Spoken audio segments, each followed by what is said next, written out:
दोस्तों, आप तमाम लोग जानते हैं कि अभी फिलहाल इसराइल और फलस्तीन के बीच में जंग पूरी तरीके से रुकी हुई है।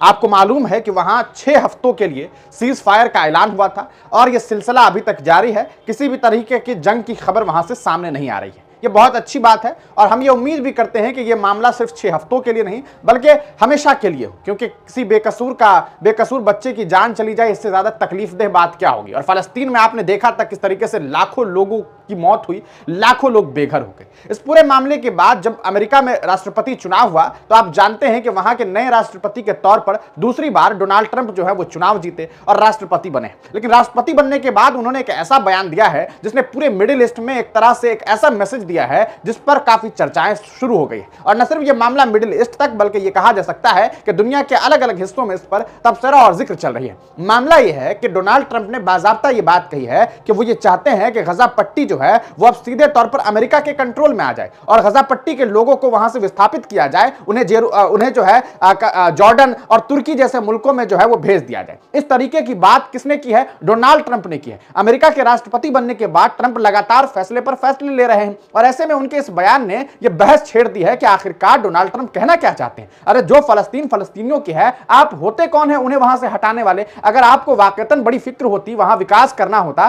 तो आप फलस्तीनियों का साथ देते, आप यूएन और अलग अलग संस्थानों को पैसे देते और कहते कि जाइए और जाकर के फलस्तीनियों के लिए विकास का कार्य कीजिए ताकि वो उनका जो है वो काम हो सके। जो गलती जो खामी इसराइल से की गई और इसराइल से हुई उसके लिए आप काम कर सकते थे। लेकिन सीधे तौर पर अमेरिका के राष्ट्रपति तो ये कह रहे हैं कि भाई हम पूरे गजा पट्टी पर हम कब्जा करेंगे, अब हम वहां पर जो है अपना सिस्टम चलाएंगे, हमारी वहां पर हुकूमत होगी। ये कौन सी बात हुई? आखिरकार ये इंसान कहना क्या चाहता है? सीधे तौर पर आप इसे इस तरीके से समझ सकते हैं कि ये वही कोशिश है जो कोशिश कभी ना कभी अफगानिस्तान के साथ की गई थी। तब तालिबान से एक लंबे अरसे तक अमेरिका की हुकूमत से जंग छिड़ा रहा और लगभग 20 सालों के शासन के बाद अंततः आपने देखा था कि तालिबानियों ने जो है वो उन अमेरिकन को खदेड़ करके अफगानिस्तान से निकाल दिया। अब ऐसी ही एक तस्वीर और ऐसी ही एक कहा जा सकता है सिस्टम और प्रथा की शुरुआत जो है ये व्यक्ति अब वहां के लिए करना चाहता है। ट्रंप ये चाहता है कि वो कहीं ना कहीं उस मुल्क में यानी कि जो गजा पट्टी है, जो फलस्तीन है, वहां पर ये कब्जा करे और इसराइल के साथ मिलकर के अपना जो है मौज मस्ती करे।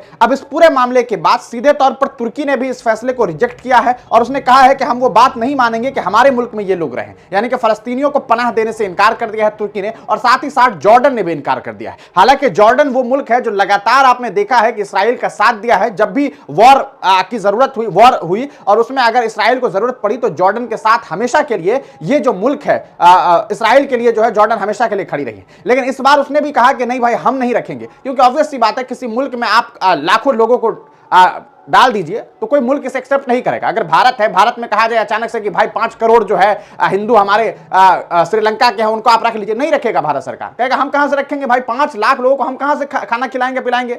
तो ये सीधी सी बात हुई। अब इस पूरे मामले के बीच आपको बता दें जमीयत उलमाए हिंद के जो अध्यक्ष हैं उन्होंने बड़ा बयान दिया। उन्होंने सीधे तौर पर इसकी मजम्मत की है। अमेरिकी राष्ट्रपति के गाजा पर कब्जे से संबंधित बयान की कड़ी निंदा करते हुए मौलाना महमूद मदनी ने कहा कि यह फलस्तीनियों के जख्मों पर नमक छिड़कने जैसा है। इन्होंने ये कहा है कि इस योजना का खुलकर विरोध करें। अंतर्राष्ट्रीय समुदाय से इन्होंने मांग की है। इन्होंने फलस्तीनी जनता के वैध अधिकारों की बहाली के लिए व्यवहारिक कदम उठाने की बात कही है। इन्होंने कहा है कि फलस्तीनी मुद्दों का जो है न्यायोचित समाधान निकालने की जरूरत है। फिलिस्तीनियों के अधिकारियों की बहाली के लिए आवाज उठाने की मांग इन्होंने की है। 6 फरवरी 2025 को एक प्रेस कॉन्फ्रेंस करते हुए जमीयत उलमाए हिंद के सदर महमूद मदनी ने यह कहा कि जमीयत उलमाए हिंद के अध्यक्ष मौलाना महमूद मदनी ने अमेरिकी राष्ट्रपति डोनाल्ड ट्रंप के उस बयान की कड़ी निंदा की है जिसमें उन्होंने गजा पर अमेरिकी कब्जे और फलस्तीनी जनता को जबरन बेदखल करने का प्रस्ताव रखा है। यह घोषणा न केवल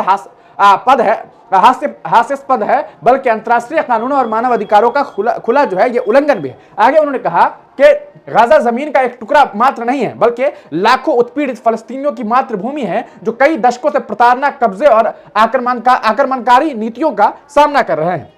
फलस्तीनी जनता को जबरन उनके घरों से बेदखल करने का कोई भी प्रयास मानव अधिकार पर सीधा हमला होगा। हाल ही में इसराइल के हमले और आतंकवाद में लगभग 50,000 निर्दोष लोगों की जान जा चुकी है। ऐसे में और अन्याय की योजना फलस्तीनियों के जख्मों पर नमक छिड़कने जैसा है। यह बात जमीयत उलमाए हिंद के अध्यक्ष मौलाना महमूद मदनी ने कही है। अमेरिका के राष्ट्रपति सीधे तौर पर जो है एक बार फिर यह देखने को मिल रहा है कि अमेरिका इसराइल का खुला समर्थन कर रहा है। जिन बम बारूद को देने के लिए जो पैसे, जो बजट थे, उन पर बाइडेन ने रोक लगा दिया था अंत के वक्त में। उन्हें एक बार फिर जो है लगभग वो 1300 करोड़ रुपए के आसपास का था, इससे ज्यादा था, आंकड़े अभी मुझे एग्जैक्ट याद नहीं है, लेकिन एक बार फिर जो है ये कहा जा सकता है कि अमेरिका सीधे तौर पर इस्राएल के समर्थन में आ गया है, सपोर्ट में आ गया है। यह सिलसिला अगर जारी रहा तो फिर देश में और दुनिया में अमनो अमा जो है वो कहीं ना कहीं खत्म होती हुई ही दिखाई देगी। आप इस पूरे मामले को किस तरीके से देखते हैं और डोनाल्ड ट्रंप के इस प्रस्ताव को कैसे देखते हैं, अपनी राय कमेंट सेक्शन में जरूर दीजिए।